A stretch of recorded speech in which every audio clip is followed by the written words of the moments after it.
પૃથ્વીનગરના પાદરે રૂડી મેળ્યું બાંધાવશું। તો મિત્રો આ રિંગટોન સાંભળીને તમે જાણી ગયા છો તે આ વિડીયોમાં હું કોની વાત કરવાનો છું। તો હા મિત્રો, મૈયરમાં મન નથી લાગતું ફિલ્મ 2001માં આવી હતી અને આ ફિલ્મ ખૂબ સારો રિસ્પોન્સ ફિલ્મને મળ્યો હતો। અત્યારે આપણે આના વિશે વાત કરવાના છે, તો ચેનલ પર ન આવ્યો તો મારી ચેનલને સબસ્ક્રાઈબ કરી દેજો।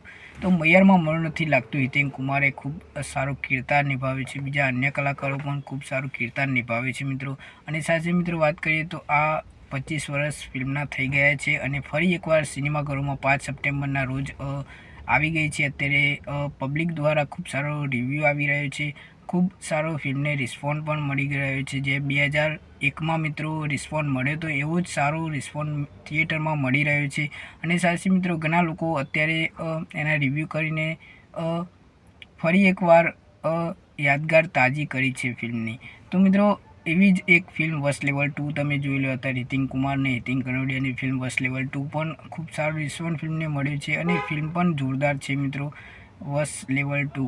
તો તમે જોઈને આવે કે નહીં કોમેન્ટ કરીને અવશ્ય જણાવજો। અને સાથે મૈયરમાં મન નથી લાગતું ફિલ્મ તમે ક્યાં જોઈ હતી, યુટ્યુબમાં જોઈ હતી કે પછી ટીવીમાં જોઈ હતી કે પછી કઈ ચેનલમાં જોઈ હતી કે પછી થિયેટરમાં અત્યારે તમે જોઈને આવ્યા હોય તો કહેજો મને કે ફિલ્મ તમને ક્યાં જોઈ હતી અને કેવી લાગી। અને સાથે મિત્રો આ ફિલ્મ ખૂબ જ જોરદાર છે, તમે જાણતા હશો।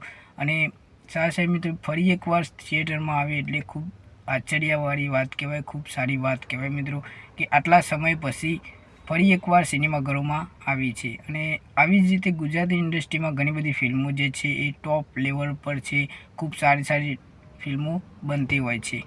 જેમ કે મિત્રો અત્યારે દિવાળીના તહેવારમાં ચિનિયા ટોળી ફિલ્મ જે છે એ સોનીની આવવાની છે, સાથે એમની સાથે વિક્રમભાઈ ઠાકોર ફિલ્મ લઈને આવી રહ્યા છે વિક્રમ રાજા। તો બંને ફિલ્મો ધૂમ મચાવવાની છે। હવે જોવાનું એ છે કે કોણ જીતે છે ને કોણ હારે છે। સાથે બીજી અન્ય ફિલ્મો પણ આવવાની છે, તો આપણે